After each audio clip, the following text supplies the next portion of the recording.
Hello everyone, welcome to DC teachers academy. आज हम इस वीडियो में बात करेंगे यूपी टेट का जो पेपर आज निरस्त हुआ है उसके बारे में चर्चा करेंगे आज हम।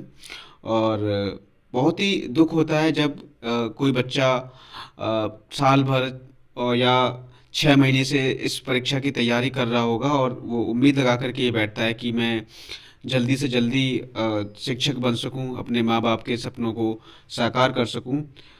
लेकिन सबसे बड़ा दुख ये होता है कि सरकार की जो नीतियां हैं, सरकार की जो पॉलिसी है, और आजकल इतना ज़्यादा एग्ज़ाम्स में इतने ज़्यादा मतलब फर्जीवाड़े चल रहे हैं, पेपर आउट हो रहे हैं, या बहुत सारे सॉल्वर गैंगों को पकड़ा जा रहा है। आप यूपीएसआई के एग्ज़ाम्स में भी देखते हैं कि आए दिन में कोई किसी की जगह पे पेपर दे रहा है, कोई चिप का प्रयोग करके पेपर दे रहा है, और कई सारे सॉल्वर गैंग पकड़े जा रहे हैं। और यही इसी चीज़ का शिकार हुआ है आज यूपी टेट का पेपर।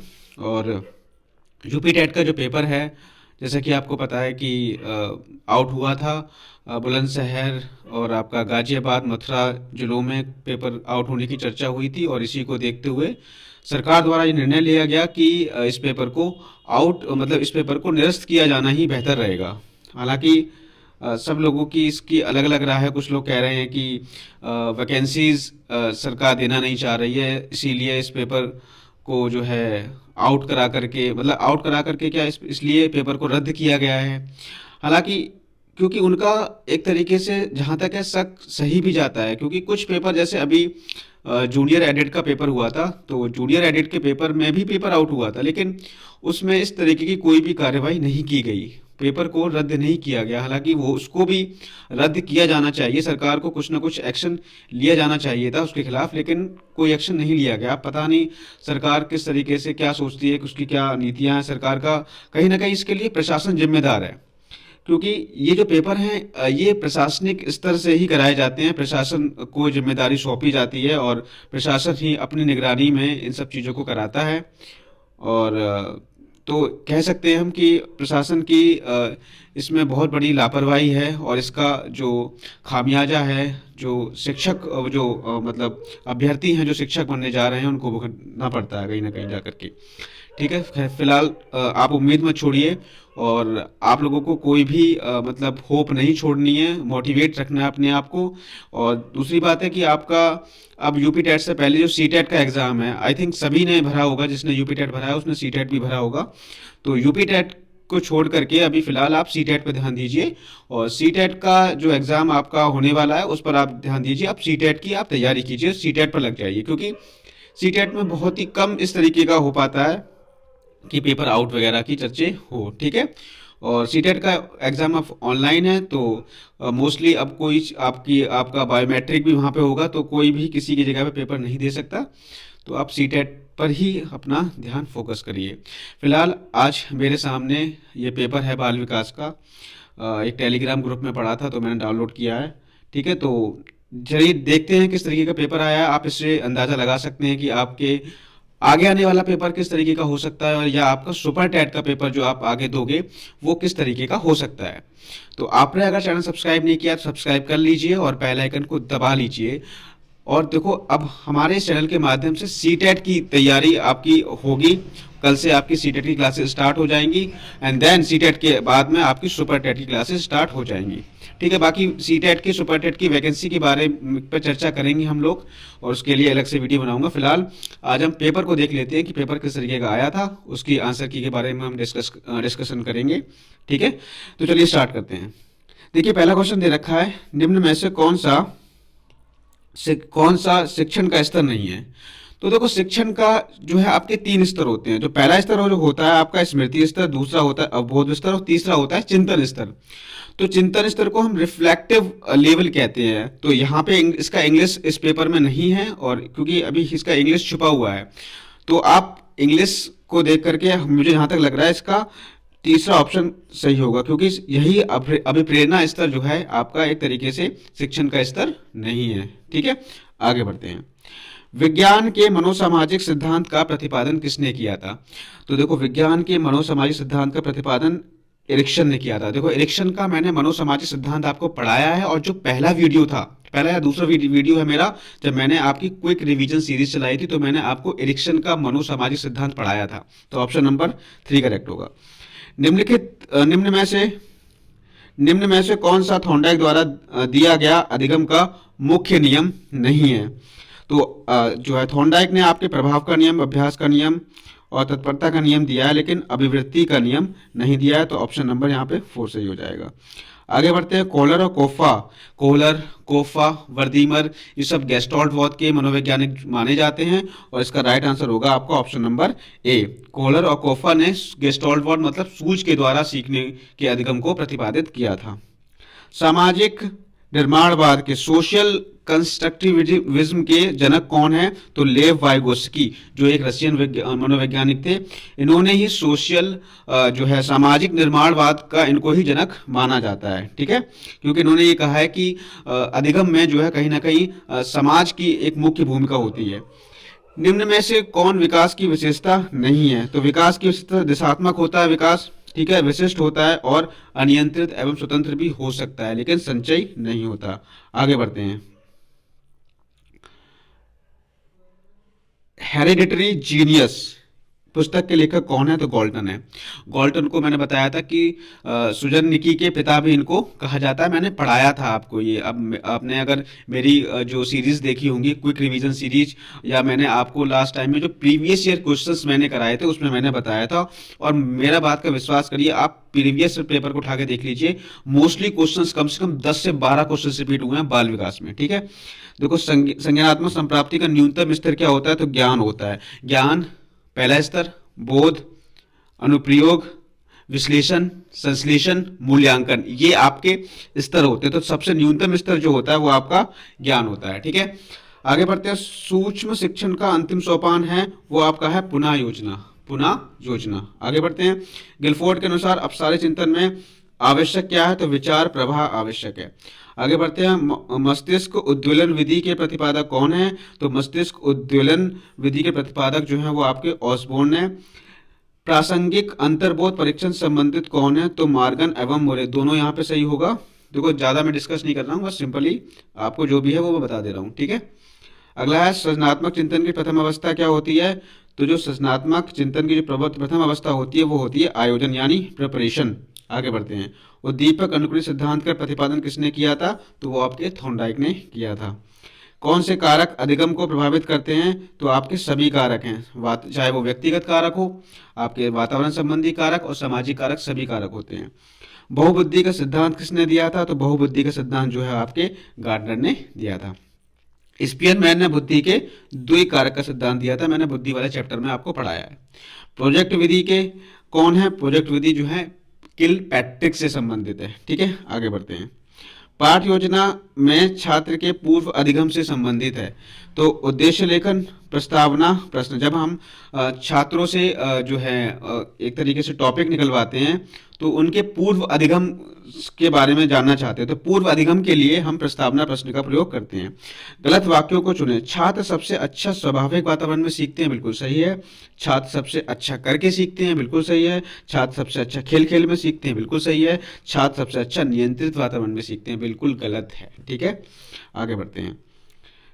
संविधान के किस संशोधन से शिक्षा के अधिकार पर बल दिया गया? मैंने बताया था शिक्षा के अधिकार से संबंधित जितने भी अनुच्छेद हों वो आप पढ़ के जाना। तो 86वां संविधान संशोधन 2002 के अंतर्गत शिक्षा के जो शिक्षा के अधिकार को जोड़ा गया था, ठीक है, मौलिक अधिकार में। आगे बढ़ते हैं।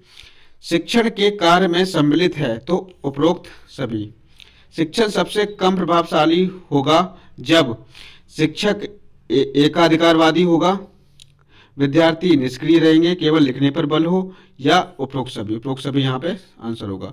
भाषा रूपांतरण का सिद्धांत किसने दिया था? तो चॉम्स्की ने दिया था। चॉम्स्की ने मोस्टली भाषा पर ही बल दिया है, ठीक है। आगे बढ़ते हैं। शारीरिक गठन के संदर्भ में कौन सा सही नहीं है? तो देखो मेसोमॉर्फिक होता है, एक्टोमॉर्फिक होता है, एंडोमॉर्फिक भी होता है, लेकिन एंटागोनिस्टिक नहीं होता, ठीक है। ये आपके व्यक्तित्व के चैप्टर से क्वेश्चन आया है, ठीक। आगे बढ़ते हैं। निम्नवत में अभिप्रेरणा के घटकों की पहचान करें। तो आवश्यकता, अंतर्निहित, प्रोत्साहन सभी हैं, ठीक है। मनोविश्लेषणात्मक सिद्धांत के प्रतिपादक कौन है? तो सिगमंड फ्रायड हैं। आगे बढ़ते हैं। निम्नलिखित में से कौन स्किनर द्वारा प्रतिपादित अधिगम के सिद्धांत से संबंधित नहीं है? तो अभिक्रमित अनुदेशन सामग्री संबंधित है, आपका व्यक्ति निर्धारित अनुदेशन त्रुटियों के माध्यम से सीखना, या आपका व्यवहार रूपांतर तकनीकी, तो त्रुटियों के माध्यम से सीखना यहाँ पर जो है संबंधित नहीं है। विभिन्न योग्यताओं व रुचियों वाले विद्यार्थियों हेतु कौन सा मूल्यांकन सबसे अधिक रहेगा? तो आपका जो बाह्य मूल्यांकन है वो आपका बाह्य मूल्यांकन नहीं, जो आपका सतत एवं व्यापक मूल्यांकन है, एक मिनट, सतत एवं व्यापक मूल्यांकन है जो आपका ऑप्शन नंबर 4 वो बिल्कुल सही रहेगा। ठीक है, क्योंकि सतत एवं व्यापक मूल्यांकन जो होता है आपका विभिन्न प्रकार के जो है आपके अंदर जो टैलेंट प्रतिभा छिपी होती है तो उनको बाहर निकालने का कार्य करता है। आगे देखिए, निम्न में से कौन सा अनुदेशनात्मक उद्देश्यों संबंधित ब्लूम के वर्गीकरण के संज्ञानात्मक पक्ष से संबंधित नहीं है? तो ब्लूम का जो वर्गीकरण है वो क्या है? आपके ज्ञान, बोध और आपका ज्ञान, बोध, अनुप्रयोग, विश्लेषण, संश्लेषण, मूल्यांकन, तो आपका चरित्र निर्माण नहीं है। आगे बढ़ते हैं। अगला जो आपका पार्ट है वो आपका हिंदी है, और हिंदी में देखिए पहला क्वेश्चन है, निगमन प्रणाली का प्रयोग किस प्रकार के शिक्षण में होता है? तो निगमन प्रणाली का जो प्रयोग होता है वो आपके व्याकरण शिक्षण प्रणाली में होता है। आगे बढ़ते हैं। आपका तत्सम क्या होगा? आपका तत्सम क्या होगा? निज होगा। बौना का तत्सम क्या होगा? बौना का तत्सम जो होगा वो वामन होगा। फिर आपका है धूमकेतु का पर्यायवाची क्या है? तो धूमकेतु का जो पर्यायवाची है वो आपका अग्नि है। ठीक है, आगे बढ़ जाते हैं। देखो आपने ये जो पैराग्राफ है वो आपने पढ़ ही लिया होगा। अब हम सीधे क्वेश्चंस पे आ जाते हैं।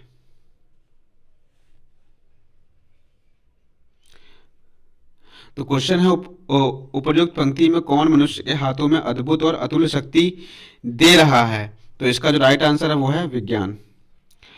कफन कहानी के लेखक हैं, तो कफन कहानी के लेखक है मुंशी प्रेमचंद।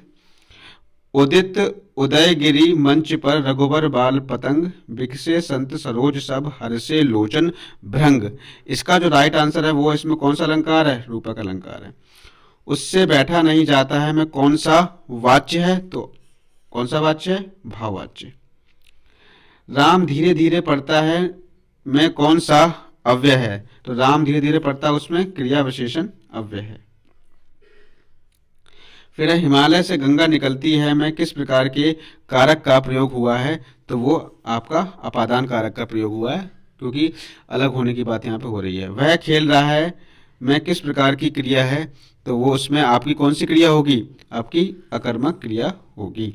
ठीक है, चमचमात चंचल नयन बिच घूंघट पर झीन, मानहु सुर सरिता विमल जल उद्यात युगमीन में कौन सा अलंकार है? तो इसमें कौन सा अलंकार है? उत्प्रेक्षा। आगे बढ़ते हैं। सूरज का सातवां घोड़ा, ये गुनाहों का देवता, किसकी रचनाएं हैं? तो ये आपके धर्मवीर भारती की हैं। वा का उच्चारण स्थान क्या है? तो वा का जो उच्चारण स्थान है वो दंतोष्ठ है, वकारस्य दंतोष्ठम है ना। अग्नि का विशेषण क्या है? अग्नि का विशेषण क्या है? तो अग्नि का जो विशेषण है वो आपका क्या हो जाएगा? आपका आग्नेय हो जाएगा। ठीक है, अग्नि का जो विशेषण हो जाएगा वो आपका आग्नेय होगा। आगे बढ़ते हैं।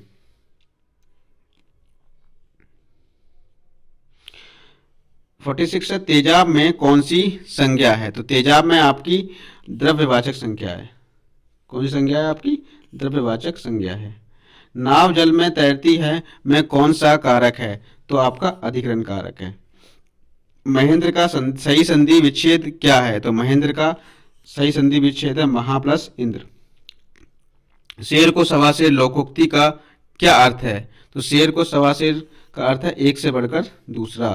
खाने की इच्छा के लिए एक शब्द बताइए, तो बुभुक्षा। किंडरगार्टन शिक्षण पद्धति के जन्मदाता शिक्षा शास्त्री थे, तो कौन थे वो आपके? फ्रॉबेल थे। ठीक है, आगे बढ़ते हैं। प्रवर का विलोम शब्द क्या होगा? प्रवर का विलोम शब्द क्या होगा? तो वो अवर होगा। उपचारात्मक शिक्षण में किस अध्यापन प्रक्रिया का प्रयोग किया जाता है? तो इसमें आपका व्यक्तिगत। सुखी पिया को जो मैं ना देखूं तो कैसे काटूं अंधेरी रतिया में, ये किस कवि की जो है पंक्तियां हैं? तो ये आपकी अमीर खुसरो की हैं। जूठन आत्मकथा के लेखक कौन है? तो ओम प्रकाश वाल्मीकि हैं। सब्ज बाग दिखाना मुहावरे का जो अर्थ है वो आपका अच्छी बातें कहकर बहकाना।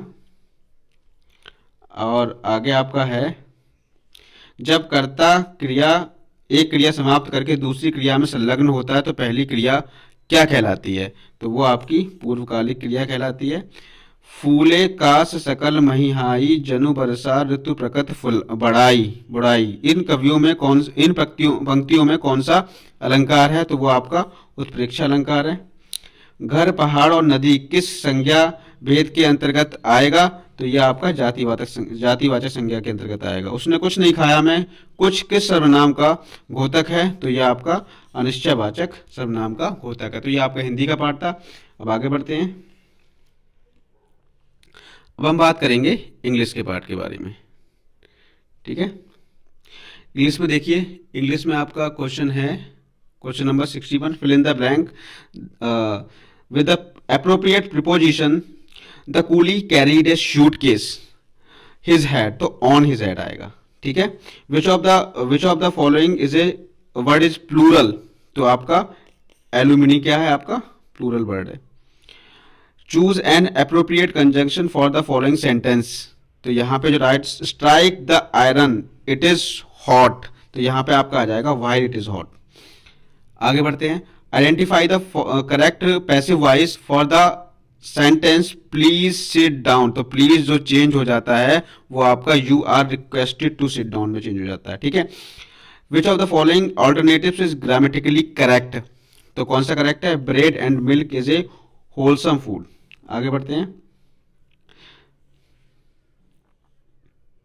अगला देखिए, यहाँ पे एक पोएम दी हुई है, उसको पढ़ के आपको आंसर्स करने हैं। ठीक है, तो पोएम को आप पढ़ सकते हो।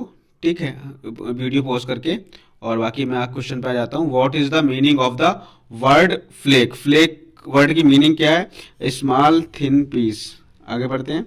Deep and keep are, deep and keep are, तो ये आपके हैं rhyming words. Deep and keep rhyming words है ना। The use of technology to enhance the learning process is called, क्या कहलाता है? तो ये आपका आईसीटी। ठीक है, the sentence John will be leaving for England tomorrow is an, तो ये आपका है फ्यूचर, क्योंकि विल बी का प्रयोग हो गया है। आगे बढ़ते हैं। Which of the following is a complex sentences? तो कॉम्प्लेक्स सेंटेंसेस क्या है? He reads what he likes. ठीक है, the teachers in English medium schools usually teach their students in, तो यहाँ पे जो इसका राइट आंसर है वो होगा the bilingual method. Find out the subject in the following sentence. The beautiful rainbow soon faded away, तो यहाँ पे the beautiful rainbow is the subject. Supply the correct article in the following sentence. Raghu is one-eyed man. तो Raghu is a one-eyed man. ठीक है, Which of the following word is plural? तो यहाँ पे आपका cattle, cattle क्या है? आपका plural word है। Which of the following nouns is in plural? तो आपका यहाँ पे जो noun है वो आपका कौन सा हो जाएगा plural? ये आपका सभी यहाँ पे जो हैं सिंगुलर हैं, सभी सिंगुलर। न्यूज़, इकोनॉमिक्स, टेनिस, ये क्या है? आपके सभी सिंगुलर है। तो ये जो क्वेश्चन है आपका थोड़ा सा गड़बड़ है यहाँ पे। ठीक है, तो सभी यहाँ पे क्या है? एक तरीके से प्लूरल है। ठीक, आगे बढ़ते हैं। Which of the following sentences is in passive voice? कौन सा सेंटेंस जो है पैसिव वॉइस में है? तो a letter was written by यहाँ पे यूज हो गया, तो पैसिव वॉइस में है। Fill in the blank with correct preposition, तो यहाँ पे करेक्ट प्रिपोजिशन क्या है? Neither he is sorry nor, neither के साथ नॉर का यूज होता है। Add the right suffix to pluralize the word dictionary, तो यह आपका IES, डिक्शनरीज, वाई हटके IES लग जाएगा। ठीक है, तो यहाँ पे आप देख सकते हो, यहाँ पे ये आपका छोटा छोटा कर देता हूँ, आप इसको पढ़ सकते हो। ठीक है, यहाँ पे पॉज करके वीडियो पॉज करके इसको एक बार पढ़ लेना। ठीक है, इसको एक बार पढ़ लेना पॉज करके। बाकी मैं क्वेश्चन पर आ जाता हूँ। क्वेश्चन देखिए, पहला है the Ganga is a symbol of, the Ganga is a symbol of India's age long culture cultivation. आगे बढ़ते हैं। यहाँ पे what are the things loved by the author mention in the given passage, तो आपकी the snow covered peaks and the deep valleys of the Himalayas, option number A correct हो जाएगा।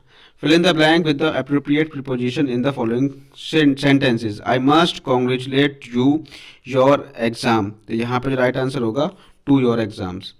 Fill in the blank with suitable article. Yesterday, yesterday के साथ जो आपका आएगा वो आपका a European called at my office, ठीक है, क्योंकि यू यहाँ पे यूज हो रहा है, तो यहाँ पे एन यू नहीं यूज होगा क्योंकि यू की साउंड आ रही है। आगे बढ़ते हैं। Fill in the blank with suitable articles. Ganga is a sacred river, तो यहाँ पे क्या आ जाएगा, the Ganga is a sacred river. Fill in the blank with correct conjunction, तो यहाँ पे जो आपका है walk quickly lest you will not overtake him, ठीक है। आगे बढ़ते हैं। Fill in the blank with the correct article. Rajdhani express is considered as one of the fastest train in India, तो यहाँ पे क्या, the Rajdhani express is considered as one of the fastest train in India.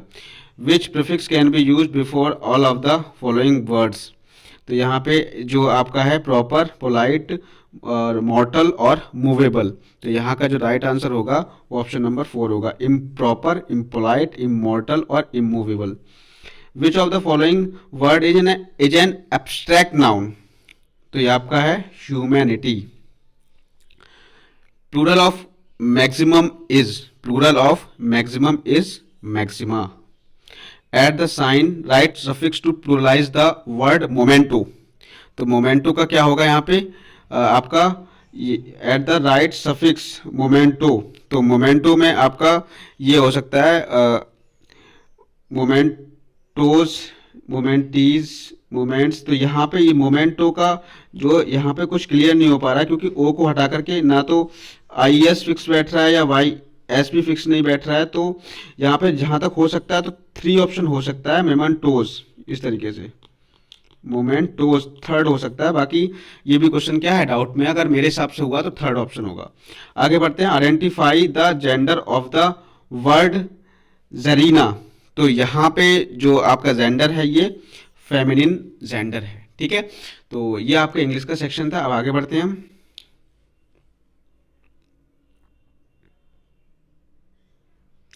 तो देखो यहाँ पे जो math का पोर्शन है, तो वैसे तो मैथ का पोर्शन मैं डिटेल में डिस्कस करूँगा और अलग से एक इसका वीडियो लेकर के आऊँगा मैथ्स के क्वेश्चंस के लिए। अभी जस्ट अभी टाइम हो रहा है 9 PM पे इसका एक वीडियो आएगा मैथ्स का, अलग से इसको मैं सॉल्व करूँगा, ठीक है। तो हम सीधे आ जाते हैं ईवीएस पे। देखिए ये हमारे ईवीएस का सेक्शन है और निम्नलिखित राज्यों में से किसमें दुधवा राष्ट्रीय उद्यान स्थित है, तो जो दुधवा राष्ट्रीय उद्यान है वो आपका उत्तर प्रदेश में स्थित है। सिंपल सिंपल क्वेश्चन है। मैटूर बांध का निर्माण किस नदी पर हुआ है, तो कावेरी नदी पर हुआ है। ग्रेट डिवाइडिंग रेंज कहाँ है, ऑस्ट्रेलिया में है। दक्षिणी यूरोप के शीतोष्ण कटिबंधीय घास के मैदान को क्या कहा जाता है, तो स्टेपीज कहा जाता है। दक्षिण अमेरिका की सबसे ऊंची चोटी कौन सी है, तो माउंट एकांकागुआ है। निम्नलिखित में से किस में क्लोरोफिल पाया जाता है, तो आपका यूग्लिना में क्लोरोफिल पाया जाता है। उत्तर प्रदेश का राष्ट्रीय पक्षी कौन है, तो सारस क्रेन है। निम्नलिखित में से कौन सा हार्मोन रक्त में कैल्शियम के स्तर को नियंत्रित करता है, तो वो आपका पीटीएच हार्मोन होता है जिसको हम कहते हैं पैराथॉर्मोन, ठीक है। आगे बढ़ते हैं। ओजोन परत की मोटाई किस में नापी जाती है, डाप्सन में नापी जाती है। रिपीट हो चुका है पहले क्वेश्चन ये। नाइट्रोजन स्थिरता करने वाले जीवाणु जड़ों में होता है, तो ये आपकी तीनों की जड़ों में होता है, गेहूं की, धान की और दलहन की, ठीक है। ऑप्शन नंबर डी हो जाएगा इसमें। निम्नलिखित में से कौन सा खाने योग्य कवक है, तो जो खाने योग्य जो कवक होता है वो एगैरिकस होता है, ठीक है, agaricus, option number A. Mangrove Sundarban में पाए जाते हैं। आवृतबीजी पौधों में निम्नलिखित में से कौन सी जो रचना होती है वो आपकी त्रिगुणित होती है, वो भ्रूणपोष होता है। निम्नलिखित में से किस कुल में भित्ति लग्न बीजांडन्यास पाया जाता है, तो ये आपका ब्रेसिकेसी में पाया जाता है। अनाक्षी श्वसन का अंतिम उत्पाद क्या होता है, तो यह आपका एथिल अल्कोहल है, ठीक है। 1906 में मुंबई में भारतीय महिला विश्वविद्यालय की स्थापना किसने की थी, तो डी.के. कर्वे ने की थी। पुरी की जो यात्रा है वो भगवान जगन्नाथ के लिए है, सभी को पता होगा। नासिक में कुंभ मेला आपका गोदावरी नदी के इस पर लगता है। संध्या क्या था, संध्या एक अखबार था, ठीक है। उत्तर प्रदेश में पता ही होगा आपकी 100 हैं। भारतीय ध्वज संहिता कब से प्रभावी हुई थी? तो 26 जनवरी 2002 से आपकी प्रभावी हुई थी। जनगण मन के हिंदी संस्करण के संविधान सभा ने भारतीय के राष्ट्रीय गान के रूप में कब अपनाया था? तो 24 जनवरी 1950 में अपनाया था। बहुत आसान क्वेश्चन आए। 17वीं शताब्दी के लोकसभा अध्यक्ष का नाम क्या है? तो ओम बिरला हैं। और आगे देखिए, भारत में अंतर्राज्यीय परिषद का अध्यक्ष कौन होता है? तो आपका प्रधानमंत्री होता है। निम्नलिखित में से किसे अपने कर्तव्यों के पालन के लिए भारत के राज्य क्षेत्र के सभी न्यायालयों में सुनवाई का अधिकार होगा? तो भारत का जो न्यायवादी है, ठीक है, महान्यायवादी है, उसको होगा। ठीक है, आगे बढ़ते हैं। वह जिला जहां गंगा नदी उत्तर प्रदेश राज्य में प्रवेश करती है? तो बिजनौर है। निम्नलिखित नदियों में से कौन यमुना नदी की सहायक नदी नहीं है? तो गंडक, चंबल, बेतवा, केन आपकी नदी हैं। भारत की सबसे ऊंची चोटी कौन सी है? तो आपकी केटू है। वह पठार जो ऑस्ट्रेलिया में है, किम्बरले का पठार। वह जिला, उत्तर प्रदेश का वह जिला जो बुंदेलखंड पठार का भाग नहीं है, तो वो आपका है मिर्जापुर। तो ये आपके क्वेश्चंस थे और अभी मैथ्स के क्वेश्चंस रह गए हैं, तो मैथ्स के क्वेश्चंस को हम डिस्कस करेंगे। अगला वीडियो जो होगा उसमें हम मैथ्स के क्वेश्चन को सॉल्व करेंगे। तो अगर आप तैयारी कर रहे हैं सुपर टेट की और सी टेट की, तो आप इस चैनल को सब्सक्राइब कर लीजिए और बेल आइकन को दबा लीजिए, क्योंकि जल्दी ही मैं अपने इस चैनल के माध्यम से आपको सी टेट और सुपर टेट की तैयारी कराने वाला हूं। और अगर आपने चैनल सब्सक्राइब नहीं किया तो सब्सक्राइब कर लीजिए और बेल आइकन को दबा लीजिए। और जितने भी आपके स्टडी ग्रुप हैं उसमें इस चैनल को शेयर कीजिए। जो भी वीडियो में डाला करूँ उसको शेयर किया कीजिए, जिससे कि मैक्सिमम मुझे मोटिवेशन मिले वीडियो बनाने का। मिलते हैं नेक्स्ट वीडियो में। Thank you, have a nice day.